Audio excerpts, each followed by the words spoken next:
football ground. It used to flood a lot, so they moved the ground to the outskirts of Shrewsbury. So what did they do with the site instead? They built houses and flats, as you do.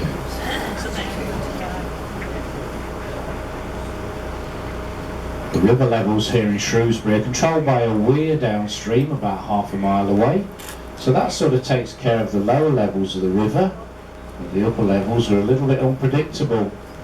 So if you now look to the right starboard side, you can see a red brick wall. Well, the white lines, white tide marks on the wall there, indicate where the river levels have been over the last 5 to 6 years.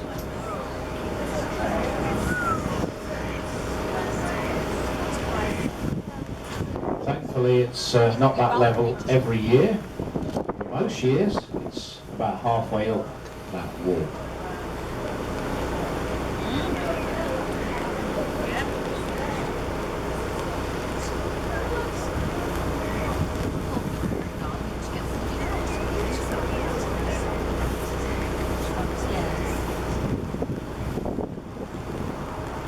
And just coming up now on the right starboard side is the remains of an old friary, St Julian's Friary.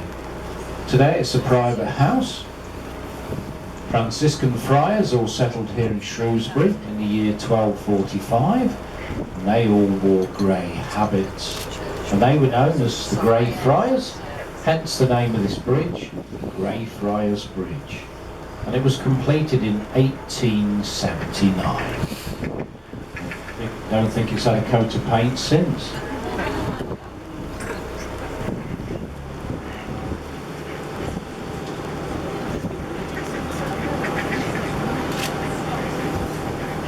The River Severn, we're 65 miles from its source in the Plinlimmon Range, Welsh Mountains. The source of the river is 2,000 feet above sea level, and it works its way down through Wales, Shropshire, Worcestershire, Gloucestershire, and then ends its life in the Bristol Channel, where it becomes 4 miles wide. The River Severn is the UK's longest, 220 miles, and that's 10 miles longer than the River Thames, which is the longest in England.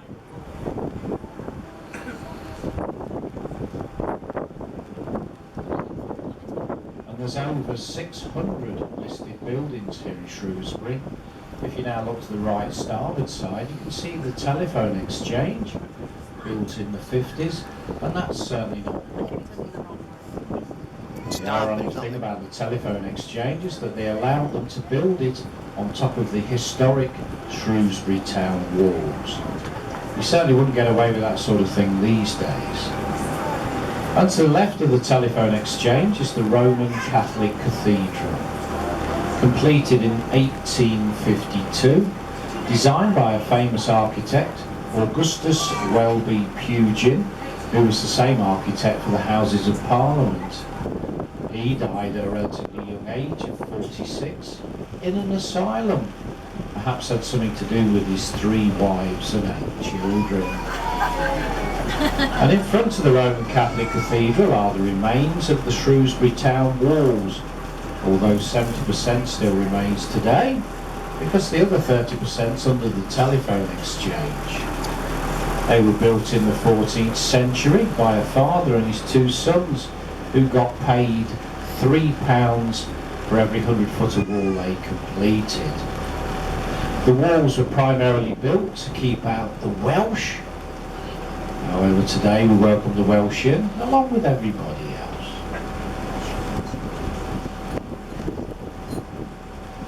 Coming up now on the left port side is a large warehouse-looking building. 200 years ago, it was a brewery, Chance's Brewery. Over its life, it's been a few things. It's been a mill, a foundry, laundry, warehousing, but today, luxury apartments and flats. If you look at the building as a whole and sort of split it in half, well, the left-hand side was actually constructed when they built the flats, and the right-hand side being the original brewery building. And the brewery actually ceased operating in the mid-1950s. And when the brewery was in operation, there was a thing attached to it called a tiddly bar. Now there was a number of these tiddly bars attached to breweries throughout the UK at that time. It's where children over the age of 6 could get 2/3 of a pint of weakened beer per day because it was deemed safe to drink the local water. A bit ironic here in Shrewsbury, since the water used to make the beer in the first place came out of the River Severn, giving it a distinct flavour. Yeah, that. River wildlife. There are a few species on the river: swans, ducks, goosanders, cormorants, kingfishers, Canada geese, and a whole host of fish: salmon, trout, tench roach, and lots of eels. It is good to have eels in the river because it means the river environment is fairly clean. I know it doesn't look it, but it's certainly clean enough for those eels to do their job in cleaning the riverbed.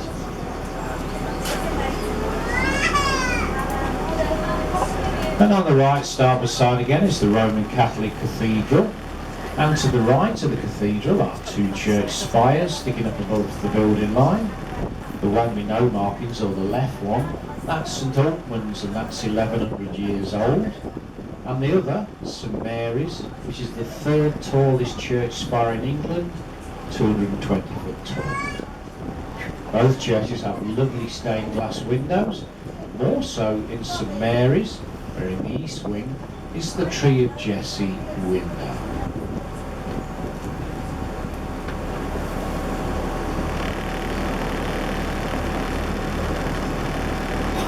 This boat's called Sabrina. Well, Sabrina was the old Roman name for the River Severn.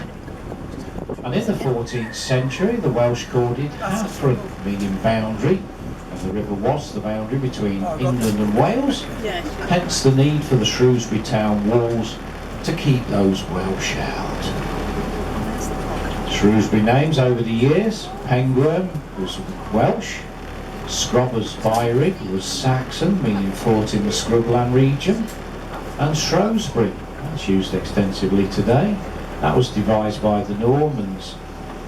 Other names over the years: Slobbersbury and Shrobbersbury.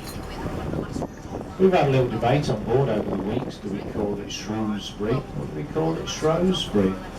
As I just mentioned, it was the Normans that put the O in the word to make it Shrewsbury. And then 200 years ago, that O was removed and an E was added, making it Shrewsbury. But I guess if you live round here, it depends on which side of the river you were born. Me personally, I'd like to see them rename it Slobbersbury. And last year, it was decided that Shrewsbury now is the second most happiest town to live in the United Kingdom. And on top spot is Harrogate in Yorkshire. And people keep telling me it's got something to do with Betty's Tea Rooms. But apparently I don't earn enough money to go to Betty's Tea Rooms. And on the right starboard side now are some red looking buildings. That's the Shrewsbury Girls High School. I don't know if you know of a Professor Mary Beard that does the Pompeii thing on the BBC. She actually went to school here. I've actually met a few of her classmates over the years. But if you wish to send your daughter there these days, it will cost you around £15,000 per year. And that's certainly not as much as the next school that I'll describe a bit later. And you probably noticed in the middle of these bridges, this one especially, is the Shrewsbury Town crest. It's got the 3 loggerheads in it. Inscription below that says Floret Salopia, which means may Shrewsbury flourish. It certainly has done over the past few years, because each year they seem to keep winning the Britain in Bloom competition. Just like little dots. Well, we're just passing under Kingsland Bridge. Kingsland Bridge is the tallest bridge over the river here in Shrewsbury. The bridge was completed in 1881. Today it's a toll bridge. It costs you 20p to drive your car across, although these days it's free to walk across. That used to cost a penny, so it's sort of been given the nickname of the Penny Bridge.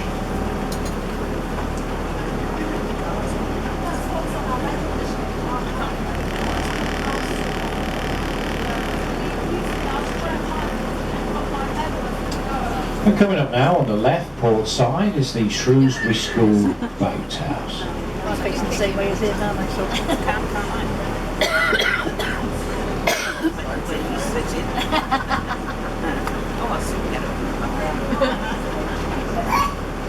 We went to Ireland a few years back. And at the end of the boathouse ramp on the left-hand side is a set of steps, a set of very worn steps.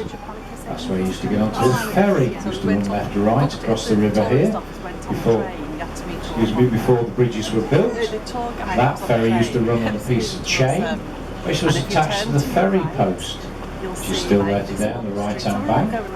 It's on the left. That thick square wooden post with a large metal hook on it. And the reason for the chain was to stop the ferry from being swept away by the natural river streamage on its way across. And if any other boats wanted to come by, they used to sink the chain to the bottom of the river to allow them to pass freely. And on the left up the hill now is a very large red building with a green tower. That's Shrewsbury School. Used to be predominantly for boys, but both boys and girls can now attend, as long as they bring with them £40,000 full board fees per year. It really doesn't sound a lot if you say it quickly. And that's certainly cheaper than the Etons and Cambridges and Oxfords of this country.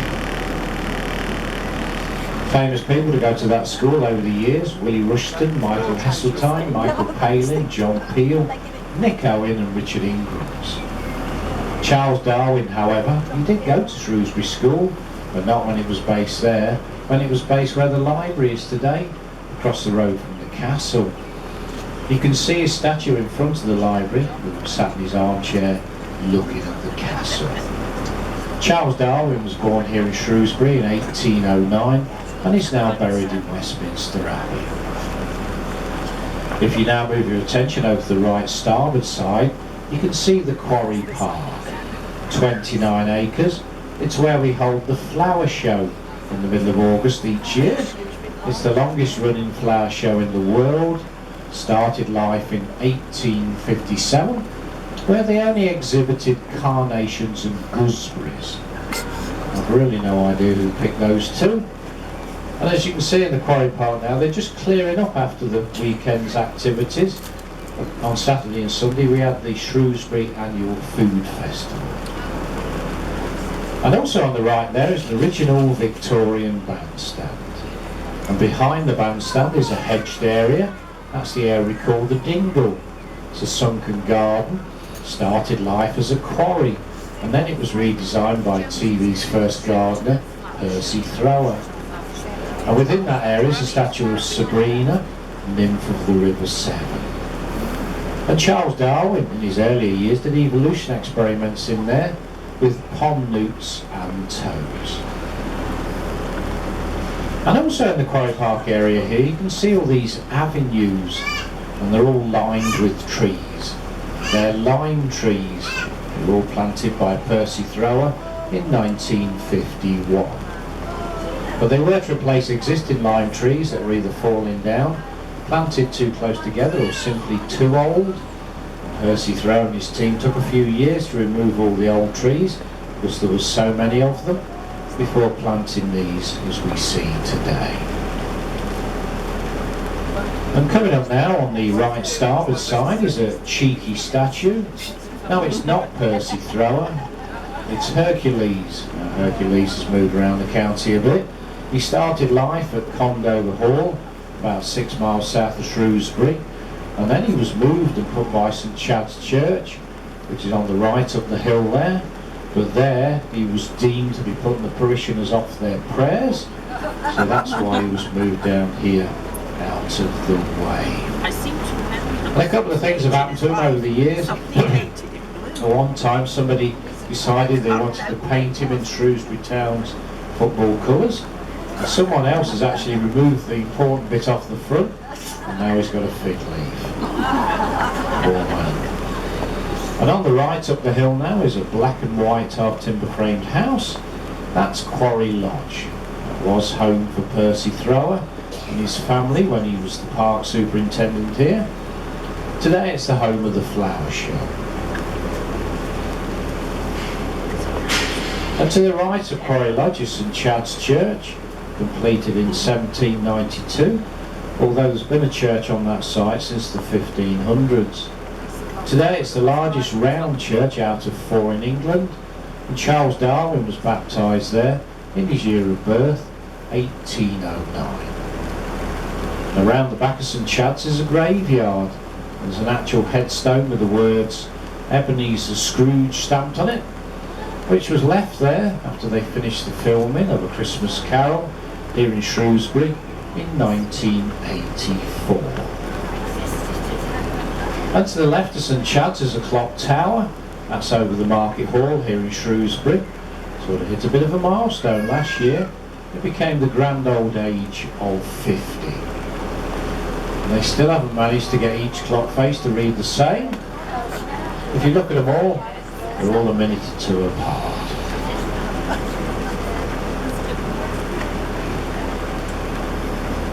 Well, we're just about to pass under Port Hill.